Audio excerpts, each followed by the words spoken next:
So today we will discuss about F block elements. तो F block elements को F block elements क्यों बोला जाता है, ये सबसे बड़ा प्रश्न है और उसका आंसर आपको पता होना चाहिए। उसका आंसर है कि इन एलिमेंट्स का जो लास्ट इलेक्ट्रॉन होता है वो F सब शेल में एंटर करता है, इसीलिए इन एलिमेंट्स को जो है F block एलिमेंट्स बोला जाता है। इनको इनर ट्रांजिशन एलिमेंट्स भी बोला जाता है। क्यों?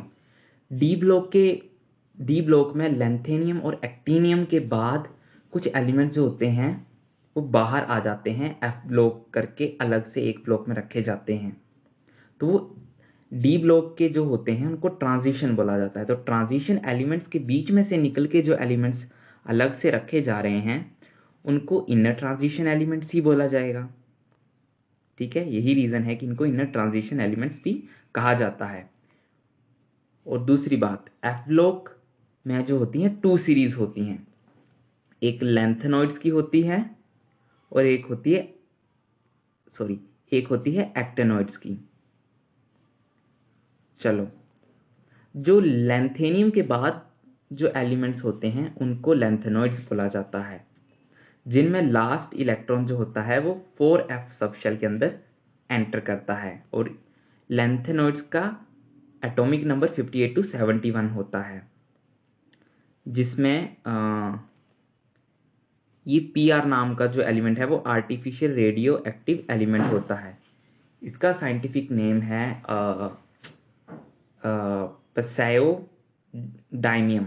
हाँ, पैसायोडाइमियम में भी याद कर लेना कि सिर्फ यही जो है वो रेडियो एक्टिव एलिमेंट होता है लैंथेनॉइड्स में। और इलेक्ट्रॉनिक कन्फिग्रेशन जो आती है जनरली वो ऐसे आती है: xenon 4f1 to 14, 5d021, 6s1 2। तो ये 0 to 1 क्यों आता है डी ऑर्बिटल में, ये हमें पता है कि स्टेबिलिटी को अचीव करने के लिए ही वेरिएशन आती है इलेक्ट्रॉनिक कन्फिग्रेशन में। ठीक है, और एफ ब्लॉक में जनरली जब इंजीनियरिंग एंट्रेंस एग्जाम आप देने जाओगे तो वहां पे देखोगे अगर एफ ब्लॉक से अगर जनरली कोई क्वेश्चंस आ रहे हैं तो मेनली लैंथेनॉइड कॉन्ट्रैक्शन पे आएगा या फिर इलेक्ट्रॉनिक कन्फिग्रेशन पे आएगा। इलेक्ट्रॉनिक कन्फिग्रेशन बहुत इंपॉर्टेंट है लैंथेनॉइड और एक्टेनॉइड्स के केसेस में। ओके, अब हम बात कर लेते हैं एक्टेनॉइड्स की। जो एक्टिनियम के बाद वाले एलिमेंट्स होते हैं उनको एक्टेनॉइड्स बोला जाता है, जिनका लास्ट इलेक्ट्रॉन जो है वो 5f सबशेल के अंदर एंटर करता है और इनका एटॉमिक नंबर 90 to 103 होता है, जिसमें सारे के सारे एलिमेंट्स होते हैं रेडियो एक्टिव होते हैं और उनमें से जो यूरेनियम है वो मैन मेड होता है। नहीं, गलत बोल दिया मैंने। All are radio active.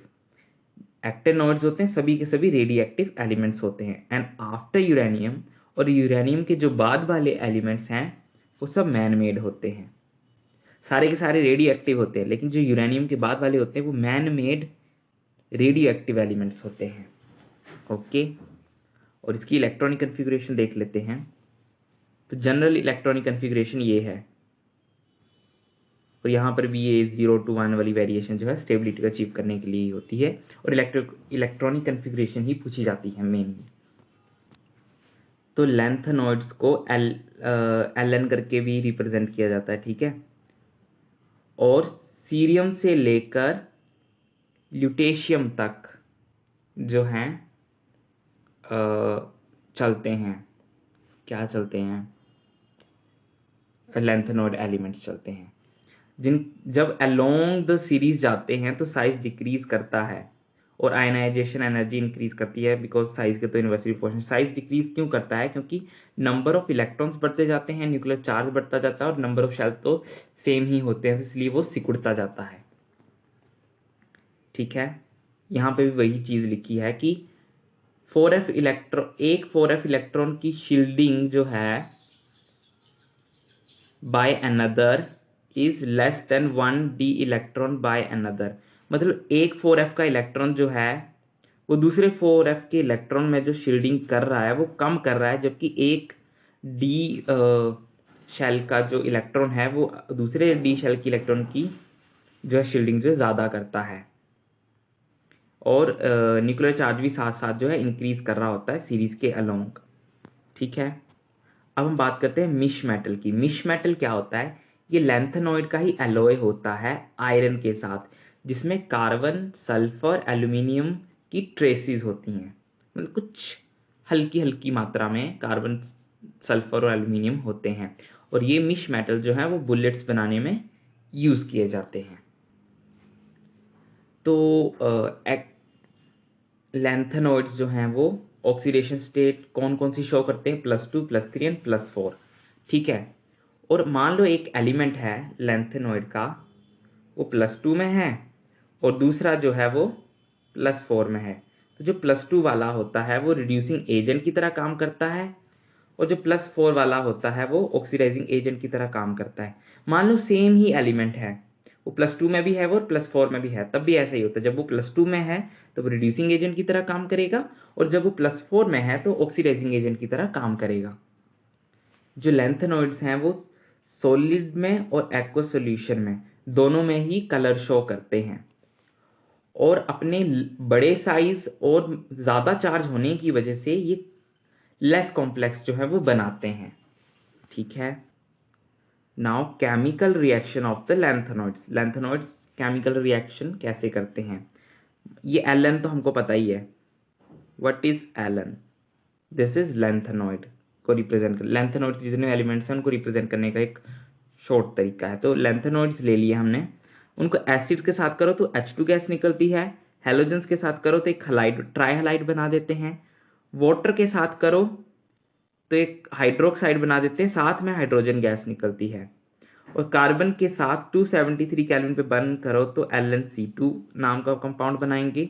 Nitrogen के साथ हीट करो तो LnN बना देंगे, और सल्फर के साथ हीट करोगे तो Ln2S3 बनाएंगे, और ऑक्सीजन के साथ बर्न करेंगे या ऑक्सीजन से रिएक्ट करेंगे तो Ln2O3 इस तरह का जो है ऑक्साइड बना देंगे, ठीक है। तो ये रिएक्शन भी आपको याद करने हैं।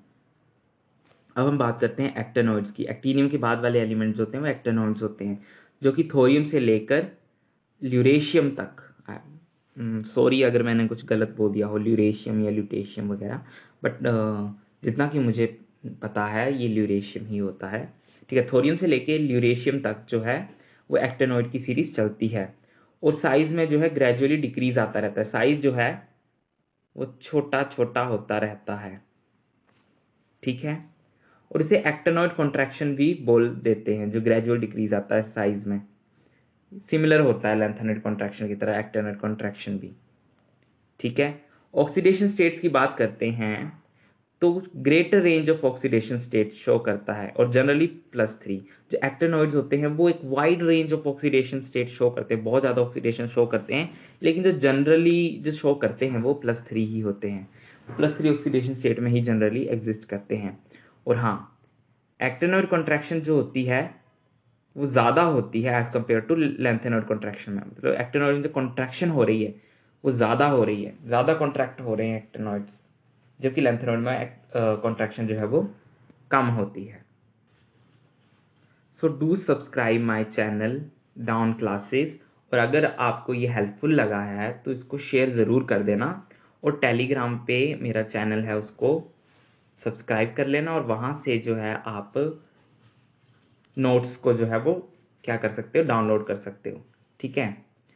और एज यू नो कि ये लास्ट लेक्चर था इनऑर्गेनिक केमिस्ट्री की, जो QR सीरीज यानी कि क्विक रिवीजन सीरीज थी, जो मैंने अपने इस चैनल पे शुरू की थी, उसका ये लास्ट लेक्चर है। तो इसके बाद आपकी इनऑर्गेनिक की जो ये सीरीज है वो ख़त्म हो रही है, और ये इस चैनल की भी लास्ट वीडियो हो सकती है, बट आप इसको शेयर कर देना।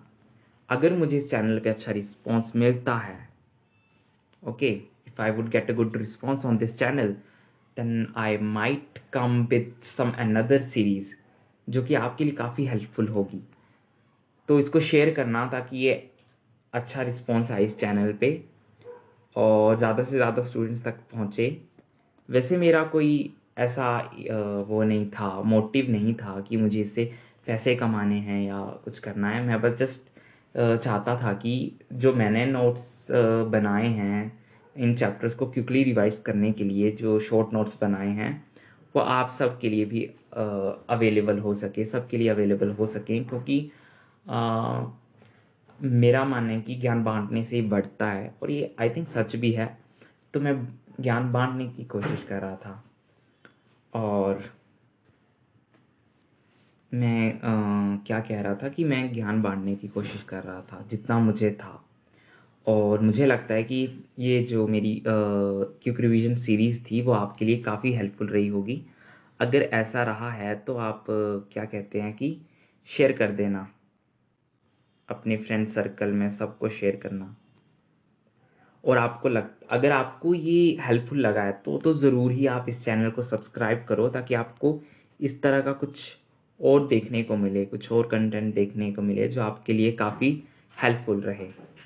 ओके, सो इसी के साथ मैं ये कहना चाहूँगा कि अपना ख्याल रखना, अच्छे से पढ़ना और मेहनत करते रहना, खुश रहना, और अच्छे से पढ़ाई करो। और इस चैनल को भी शेयर कर देना, ताकि ज़्यादा से ज़्यादा बच्चों तक ये क्विक रिवीजन सीरीज़ पहुँचे, उनको भी चैप्टर्स को जल्दी रिवाइज करने के लिए अच्छा रहे। और हाँ, एनसीईआरटी को रीड करते रहना। पता है ना, inorganic NCERT is the Bible of inorganic chemistry. तो आपको तो इसको एनसीईआरटी को लाइन बाय लाइन रीड करना है, लेकिन बिफोर एग्ज़ाम आपने ऐसा नहीं करना है। आपको क्विकली एक दिन के अंदर ही सारे चैप्टर रिवाइज करने होते हैं, तो आपको यही शॉर्ट नोट्स को उस दिन देखना है, उससे पहले भी देखना है। हर हर चौथे पांचवें दिन तो आपको इन सभी को ही रिवाइज कर लेना है, क्योंकि अगर जिस चीज़ को आप रोज रोज देखोगे वो आपके दिल दिमाग जहन में बैठ जाती हैं और आपको याद हो जाती हैं। तो अच्छा ही होगा ना अगर पूरी इनऑर्गेनिक केमिस्ट्री आपके दिमाग में बैठ जाएगी। तो इसी के साथ मैं आपको गुड बाय कहना चाहूँगा, और इस चैनल को शेयर करना और पढ़ते रहना, मेहनत करना, अपना 100% देने की कोशिश करना। Thank you very much.